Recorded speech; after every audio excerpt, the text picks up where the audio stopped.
Perkenalkan, nama saya Corina. Di sini saya akan menjelaskan mengenai pewarisan sifat.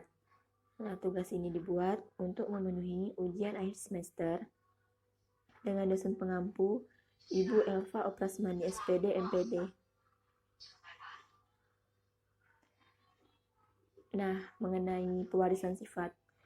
Pewarisan sifat atau hereditas merupakan penurunan sifat dari induk kepada keturunannya. Ilmu yang mempelajari tentang pewarisan sifat ini disebut dengan genetika. Nah, sifat-sifat suatu makhluk hidup diwariskan melalui sel kelamin jantan dan sel kelamin betina. Bagian sel yang bertanggung jawab terhadap penurunan sifat terdapat di bagian inti sel atau nukleus. Nah, di dalam inti sel terdapat kromosom. Nah, kromosom sendiri merupakan benang-benang halus yang berfungsi sebagai faktor pembawa sifat keturunan.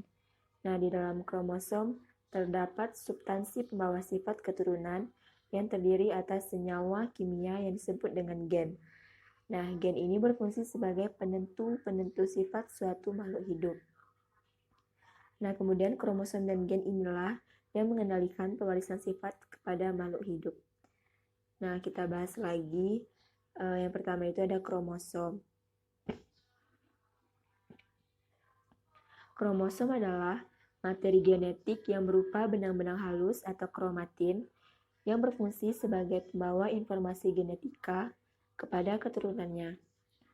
Nah, setiap inti sel suatu makhluk hidup memiliki dua jenis kromosom, yaitu kromosom tubuh atau autosom dan kromosom kelamin atau gonosom. Yang pertama ada kromosom tubuh. Nah, kromosom tubuh berfungsi untuk menentukan sifat-sifat tubuh suatu organisme. Kromosom tubuh dilambangkan dengan A besar yang berasal dari kata autosom yang terdiri dari 22 pasang atau berjumlah 44 buah. Autosom terletak pada sel tubuh dan berpasangan sehingga disebut kromosom diploid atau biasa kita tulis dengan 2N. Kemudian ada kromosom kelamin. Kromosom kelamin atau gonosom berfungsi untuk menentukan jenis kelamin suatu organisme. Nah, gonosom berjumlah satu pasang atau 2 buah. Gonosom pada laki-laki dilambangkan dengan XY dan pada perempuan dilambangkan dengan XX. Nah, gonosom terletak pada sel kelamin dan tidak berpasangan sehingga disebut kromosom haploid atau yang biasa kita tulis dengan N. Kemudian yang kedua ada gen. Nah, komposisi dan susunan gen-gen di dalam tubuh makhluk hidup disebut dengan genotip. Genotip setiap makhluk hidup berbeda-beda yang dapat menentukan sifat-sifat suatu makhluk hidup tersebut. Pada dasarnya, genotip adalah sifat pada makhluk hidup yang tidak terlihat. Genotip inilah yang nantinya akan memunculkan sifat fenotip. Kemudian fenotip sendiri adalah sifat pada makhluk hidup yang dapat terlihat. Nah, sifat fenotip merupakan perpaduan antara sifat genotip dan lingkungannya. Pada umumnya, suatu gen dinyatakan dengan simbol huruf. Huruf kapital menyatakan gen yang bersifat dominan, misalnya M besar dilambangkan dengan merah, sedangkan huruf kecil menyatakan gen bersifat resesif, misalnya M kecil atau putih. Nah, gen selalu berpasangan, misalnya M besar dengan M besar dengan M kecil atau M kecil dengan M kecil. Nah, gen yang sama jenisnya seperti M besar atau M kecil disebut dengan homozigot, sedangkan gen yang berbeda jenisnya seperti M besar M kecil disebut heterozigot.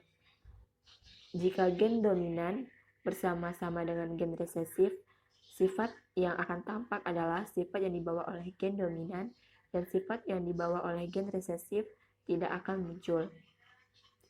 Sebagai contoh, sifat pendek dominan terhadap sifat tinggi. Nah, jika gen untuk pendek muncul bersama-sama dengan gen untuk tinggi, sifat pendeklah yang akan muncul pada keturunannya. Kemudian ada pola-pola pewarisan sifat. Dalam mempelajari genetika, Teori Mendel sangat penting, bahkan dijadikan dasar dalam memahami genetika dan digunakan untuk analisis atas pola-pola pewarisan genetik. Hukum Mendel adalah hukum yang mempelajari atau hukum yang menerapkan bagaimana pola dan mekanisme pewarisan sifat. Hukum Mendel terdiri dari hukum Mendel 1 dan hukum Mendel 2. Yang pertama ada hukum Mendel 1. Hukum Mendel 1 atau hukum segregasi adalah pernyataan bahwa ketika berlangsung pembentukan gamet pada individu, akan terjadi pemisahan alel secara bebas.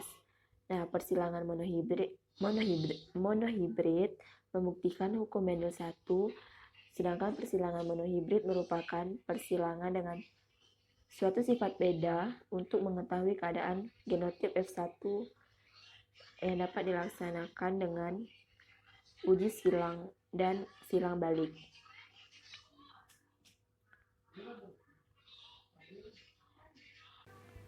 Kemudian hukum Mendel 2. Hukum Mendel 2 adalah pernyataan yang menyatakan bahwa pada saat penentuan gamet, gen-gen sel alel akan memisah secara bebas dan mengelompok secara bebas pula. Nah, persilangan dihibrid merupakan bukti berlakunya hukum Mendel 2. Mendel melanjutkan persilangan dengan menyilangkan tanaman yang memiliki dua sifat beda atau dihibrid, yaitu warna dan bentuk kacang ercis.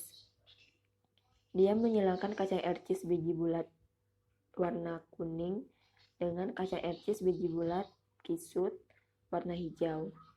Nah, hasilnya F1 memiliki fenotip kacang ercis biji bulat warna kuning 100%.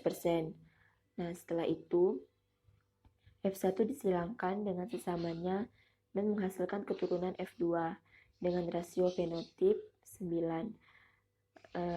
Kemudian 9 bulat kuning, 3 bulat hijau, 3 kisut kuning, dan 1 kisut hijau. Kemudian ada penyimpangan dalam pola hereditas. Interaksi-interaksi di dalam tubuh makhluk hidup dapat menyebabkan adanya penyimpangan semua hukum Mendel. Nah, ada dua jenis penyimpangan, yaitu penyimpangan karena interaksi alel dan penyimpangan karena reaksi genetik.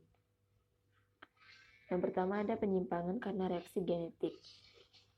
Pada persilangan dihibrid dan pada keturunan kedua atau F2 akan mempunyai perbandingan fenotip 9:3:3:1. Tetapi dalam keadaan tertentu, perbandingan fenotip tersebut tidak berlaku. Dari beberapa percobaan, ternyata ada penyimpangan hukum Mendel. Nah, hal itu dapat terjadi karena adanya interaksi antar gen, atau suatu gen dipengaruhi oleh gen lain untuk memunculkan sifat tertentu, sehingga menyebabkan perbandingan fenotip yang keturunannya menyimpang dari hukum Mendel. Nah, keadaan semacam inilah yang disebut dengan penyimpangan hukum Mendel.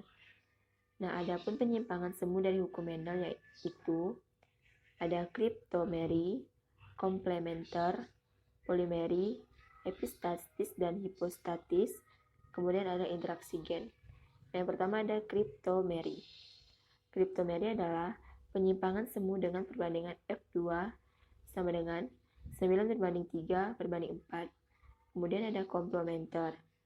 Nah, komplementer adalah penyimpangan semu dengan perbandingan F2, yaitu 9:7.